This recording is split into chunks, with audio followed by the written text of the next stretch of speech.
how's it going? It's That Nerd Ryan here, and today we're reviewing Season 3 of The Mandalorian. So this is what I was actually excited for during the Star Wars releases. I was still excited for Bad Batch, but not as excited for The Mandalorian. I think being that Din Djarin is one of my favorite characters, just coming off of The Last of Us, and just The Mandalorian being a great show, I was really excited for this one. I did have a lot of expectations that were not fulfilled, but I'm okay with that. For example, about a year ago we found out that Christopher Lloyd was going to be in an episode. People were mentioning that he might be Sabath from the Heir to the Empire. I was subscribing to that theory, and that was not true. We also heard a rumor about Thrawn showing up. He only gets a mention. When they were playing more with what's her face's character, people were theorizing that she might be Omega. There's still possibility that she is a clone of Jango Fett, but they didn't really expand on that. We also figured like a lot of stuff that didn't come true. I mean, theorizing, that's what happens, is you kind of just throw everything you can at the board. I do have my phone, just so you guys know, for each episode. You just got to throw everything at the board and see what sticks. So you can get something wild and crazy like Grogu's going to completely age up and be like Yoda in Season 3. To something simple like Bo-Katan gets the Darksaber back. And sometimes the simplest ones are the truest, sometimes they aren't. Sometimes the ones in the middle are.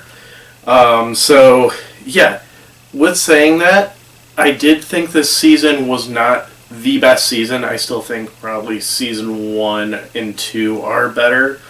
I think part of that is because there is a lot of, like, I don't want to say missed opportunity, but just a miss of the, the path. There's a lot of straying from the path, and a lot of focus on other characters, really, which can be fine. I mean, we did get 2 free episodes of The Mandalorian during Book of Boba Fett, so it does kind of make up. But it does kind of feel that this season had a rough start that led to a good ending. I think that the season finale for this is the best season finale of The Mandalorian, probably of a Star Wars show. Even better than Andor's finale, better than Season 2. But yeah, and just development we get with Grogu. Grogu starts feeling more like a character than a plot device, or a toy to sell. I mean, there is something in this season that was obviously made to be a toy. There's 3 points in this where you could tell, like, okay, I was even thinking, I was like, I can't wait to get the Black Series of this certain character and these certain units. But yeah, there's points where, like, even the Grogu point that I'm talking about, which we'll get to in spoilers, they obviously did that to make a toy of it. Which, I mean, Star Wars is not a film franchise. When you look at it, they are a toy franchise. Yes, it started out as a film franchise and everything, but even George Lucas knew back in the 70s that the profit is going to be from merchandise. So, I mean, like, look right here. You have the entire Bad Batch, you had Kylo Ren shuttle, you have Shell Tydirium. You can't probably see it, but training Luke and training Leia in the background. I got Krennic's shuttle right here. Behind me are the entire Delta Squad, ARC Troopers, Specialty, Stormtroopers, and Captain Rex. And we got, like, other Lego sets up there. So yeah, Star Wars is a toy company more than a film franchise. So with that out of the way, There, like I said, there's a lot of stuff where they're just kind of like, this is a cool thing that you can do with the toy. Look how sleek this looks. That's going to be a great toy. Look at this ship. That's going to be a cool toy. It's kind of like how this season felt. And it, honestly, that's always been in Star Wars. I'm not complaining about that. But that's kind of how it felt. And it was very obvious in this season. Like, you didn't really get that in Andor at all. Yes, there are some cool ships. There's a cool Andor Lego set. But, like, you don't get a new variant of Stormtrooper in Andor like you seem to get in every movie and every episode or every season of a show. You get a variant of a soldier because buy the toys, buy the toys, buy the toys. Andor didn't have that feeling, and like going from Andor to The Mandalorian and Bad Batch, you get from a serious story to a fun, enjoyable story, but back in your head, you're just thinking, okay, they're going to make a toy of that, right? Yep, they're going to make a toy of that, yeah.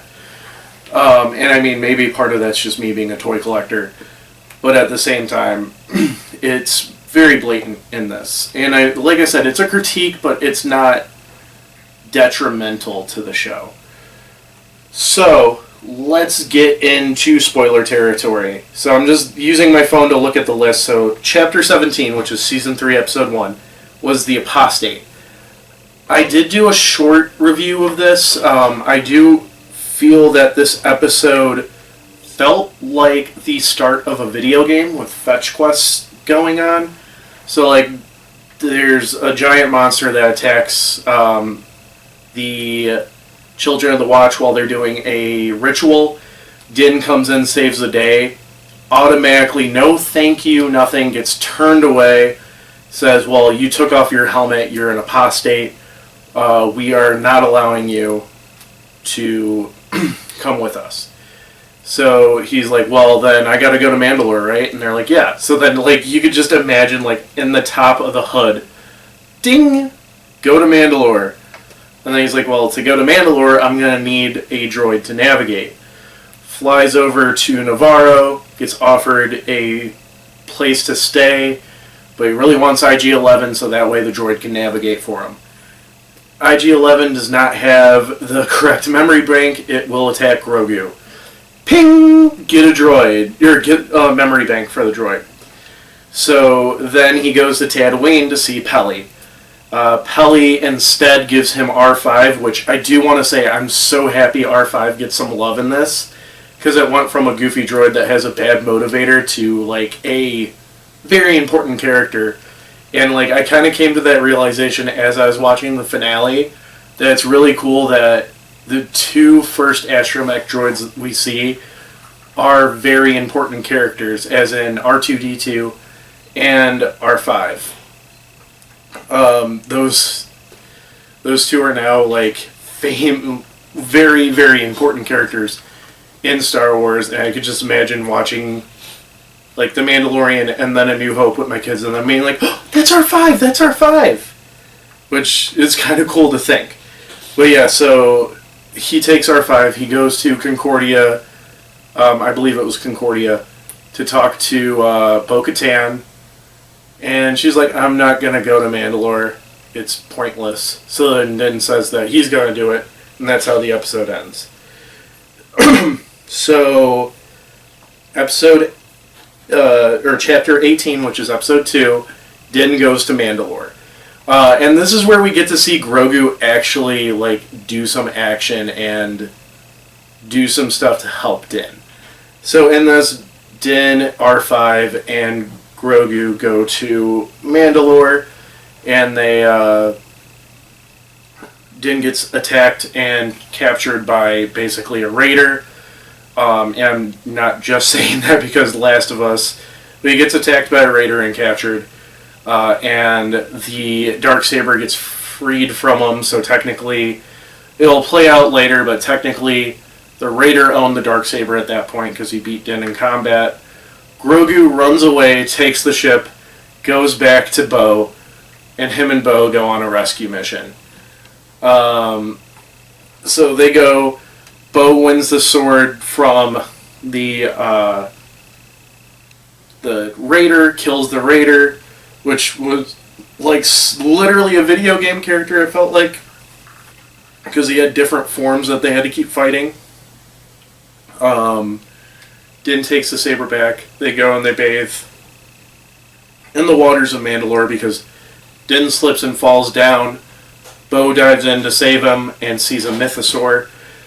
Something that I felt very big on this too, which I'm not trying to ship, but they did kind of make Bo and Din and Grogu feel like a nuclear family. Like Bo filling the role of the mom / wife, Grogu being the son, Din being the dad / husband. Like they kind of had that dynamic of a family, it felt like. And I honestly, at the end of the season, that does come in full fruition, and also it almost made me think that they were going to go that route. They didn't explicitly go it. I could see maybe season 4, maybe the Dave Filoni movie, it will get to that point. But you do kind of get that feeling, especially in this episode once they rescue Din and team up. So then we get to episode 3, which is kind of a sidestep episode. So what I mean by that is it does start and end with Din and Bo. So we'll get to that part of the story first, then we'll talk about the middle. So basically Din and Bo head back to Bo-Katan's castle, only to find that it is getting bombed. They get attacked by TIE interceptors, defeat them. Din gets back into his N1 in a very cool scene where he's falling in with his jetpack. He's about to hit the ground, hits the jetpack, and then lands, and then gets in his ship and helps Bo defeat the TIE interceptors. Then the bombers show up and bomb the castle, so they head back to where the Children of the Watch are. Din gets reinitiated, and technically Bo never took off her helmet during all of this and was in the living water, so she is initiated into the Children of the Watch. And we do get a good amount of episodes with Bo-Katan not taking off her helmet. And that is another thing, is this entire season, we don't see Din's face. Never takes off his helmet. Out of the show, I do blame Last of Us for that, because there was probably no filming on location with how busy Pedro Pascal is. But story-wise, I do feel that it's a catch-22, because it does feel like a progression of character to the fact that he is being more committed to the Children of the Watch, and also Mandalore is coming together as a whole, accepting all types of belief of what it is to be a Mandalorian.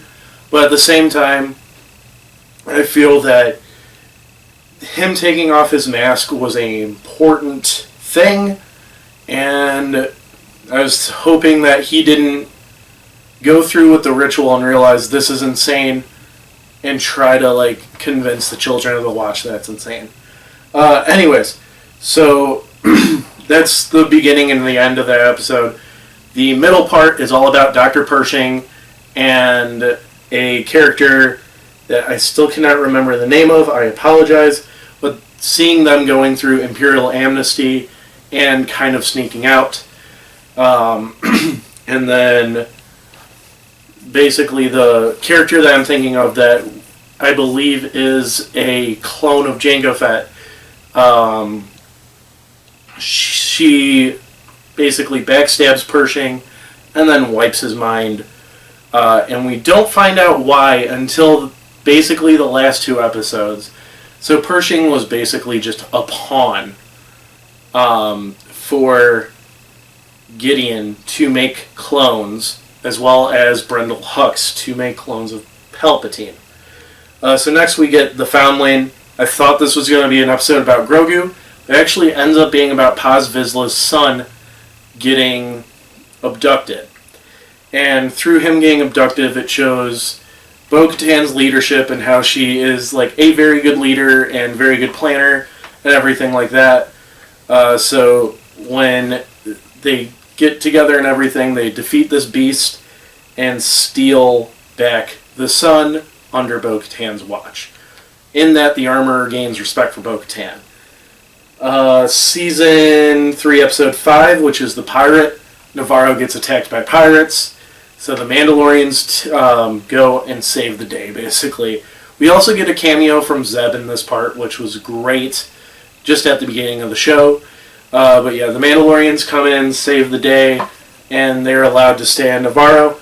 And I thought that was going to be where they stayed. I thought that was going to be them realizing, kind of like Thor, where Mandalore isn't a place, it's a people. But literally, the next episode, Bo-Katan decides they need to retake Mandalore. Actually, kind of at the end of this episode, too, they decide, retake Mandalore. Bo-Katan, you can take off your helmet, that kind of stuff. So, Din goes with her to recruit more Mandalorians. We get Axe-Woves and Koska. Koska, not Casca. It's pronounced Koska in the season finale. But Axe-Woves and Koska Reeves, where they are now basically guns for hire. They're just doing side jobs. They decide to go to a planet to guard that is not allowed to have an official military due to the ruler marrying a ex-Imperial through amnesty program. And it all runs on decommissioned battle droids, which sounds like kind of suspicious at first. This is also known as the cameo episode because there are so many cameos. A lot of people complain that it does take you out of it. I do agree because I don't remember. I know I have a bad memory of characters' names, but these were great characters that I don't remember their names of, literally for the fact that it is a huge name celebrity playing these 3 characters. I believe it's 3. It might be more. There are some Ugnaughts that are voiced. They could probably be major voices that I just didn't recognize. But we get a lot of cameos in Star Wars too, but usually it's under masks or alien makeup. These were all human characters. So we get Jack Black as the Imperial Amnesty character, which with that, I was very suspicious. I didn't feel like he was going to be a good guy, but he ended up just being a bumbling idiot, which Jack Black always plays really good. I'm not saying that he's a bumbling idiot, but any movie that I've seen him in, he's very good at playing that role.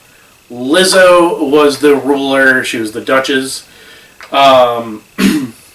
Which, like, I don't even really listen to Lizzo, but, like, you could tell she was having fun in the role. I don't think that she was good in the role, but you could tell she was, like, literally was just like, if I could pick up Baby Yoda, I will be in this episode. I could actually see her saying that, because she gets to hang out with Grogu basically the whole episode. And Grogu helps her cheat on a game. And then we get Christopher Lloyd, who is just a security guard. But he is not just a security guard. He is the whole reason why the droids that Din and Bo have to investigate why they're malfunctioning. He's the reason why they're malfunctioning. It's a very convoluted scheme that I'm not going to really get into. It does with droid bars, them drinking a certain type of oil, and blah, blah, blah, blah, blah. Very hand-wavy. Kind of odd, you know. But we do get the original, or not the original, but the Clone Wars voice actor for the battle droids in this, which is great. And it kind of just comes off as like a detective story, which this late in the season felt very weird. I get it, it was to get to Axe-Woves, which they do at the end, and then we get a Elder Wand explanation of why Bo-Katan owns the Darksaber. As I explained earlier, Din lost it to the mercenary, who lost it to Bo, so Bo gets the Darksaber. Which now means that Din only has one pistol. When you think about it, that was the first thing I thought, was like, he doesn't get any cool weapon to replace it. He just gets a pistol. Which, he gets 2. But that's it. So, anyways, in that too, I forgot to mention earlier, in the Navarro episode, or in this episode, they do go back to Navarro, that's last week, I'm sorry, or that's the second to last episode. I'm reviewing this on the day of the finale. So anyways, they, turns out Christopher Lloyd was the bad guy. They go to get Axe Woves. Bo ends up fighting him, ends up claiming the Darksaber. They move back to Navarro. We get to the second to last episode. They're back at Navarro. Grogu gets a mech suit of IG-11. That's the toy that I'm talking about, that you could tell this is going to be a major toy, because Grogu gets a mech suit that could say yes, no, move around, healed in, stuff like that. And it does come with a very comical scene. Out of, like, the buy the toys thing, this episode is the buy the toys episode that I felt it was. We get them going back to Mandalore. We get some really cool design Mandalorian armor from, like, survivors and from Children of the Watch and from Night Owls and Death Watch, whatever they are. It turns out Death Watch isn't around anymore, so I'd probably say Night Owls.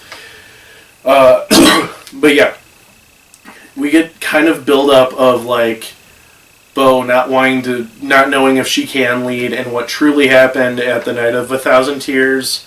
We get Din showing his commitment to Bo-Katan, and they go into the city. In that, by the way, this episode's called The Spies. It is about the Imperial Spy. Everybody was thinking, because of the plurality of it, that somebody in the Mandalorian group was a spy. Turns out nobody was. They were doing some weird shots, too, to kind of hint that maybe it's the armor, or maybe it's Axe Woves. And it was neither. Like, there's no spies for the Mandalorian. So it was a weird choice of words. But anyway, so they're chasing after. The armorer goes back up to help, heal up the survivors that are injured. And then Axe goes up to warn everybody that it's a trap. We get introduced to the next Buy the Toy figure, which is the Imperial Super Commando Mark II, which their armor looks really cool. It's kind of like a Republic Commando armor mixed with a Mandalorian armor. We also get new Praetorian Guards, which again, that's another Buy the Toy thing, because it's like a mix of Mandalorian armor, the Episode 8 Praetorian Guards, and the Episode 6 Royal Guards, and there's 3 different ones. So again, I could see that being a toy, one being Target, one being Amazon, one being mainstream, or GameStop, or something like that, if they show up in Jedi Survivor, which they probably won't. But they end up killing Paz Vizsla, which I was very shocked that they did that. But at the same time, it was a good choice, because he's a major character. He's not a main character, though. He's been since Episode 1. And it's like, you can't really kill off Din yet. You can't kill off Bo-Katan. You can't kill off the armor. Can't kill off Axe. Maybe Casca. Or they could have killed off Axe if they wanted to. But killing off the heavy infiltrating Mandalorian, Paz Vizsla, that was a good choice. Especially him going out like a badass. And that's where that episode ends, and then we get... Din gets captured too. So, at the beginning of this episode, Grogu rescues Din, and the Mandalorians are retreating. We also see Moff Gideon's new armor in the last episode, which was the other Buy the Toy thing. But yeah, so in this, the Mandalorians re-attack and fight the Super Commandos. Grogu fights the Praetorian Guards alone for a little bit, while Din fights Gideon alone for a bit. When Bo-Katan shows up to fight Gideon, Din gives back up to Grogu. They defeat the Praetorians, and then the family defeats Moff Gideon in what feels like a literal superhero family scene. That's what I meant, where it all came to fruition. And they beat Gideon. Turns out Gideon was cloning himself, not Palpatine. He was cloning himself. They destroyed all the clones, and they defeated Gideon. Mandalore is now reclaimed. Bo-Katan is the rightful leader. Din is now adopted Grogu officially. They are living on Navarro in between missions of the New Republic. And that is how the season ends. And that was the best ending to the season. So all in all, this I know this is a long video. It has to be at least a half an hour. I've realized that I've been talking for. But this season finale was the best one. There was a lot of weird choices in the season, but it was still a pretty good season. I enjoyed most of the episodes. I do want to give this season a 7 out of 10. Still think the first two are better. I still think most of Andor is better, but it is better than Book of Boba Fett, and it is better than Obi-Wan, let's be honest. But yeah, so that's what I'm going to give it is, you know what, we'll do a 7.5 out of 10. That's what we'll do. So yeah, I hope you guys enjoyed the video. If you made it this far, thank you very much. Make sure you guys subscribe, and make sure you guys have an amazing day. It's Nat Nerd Ryan, signing.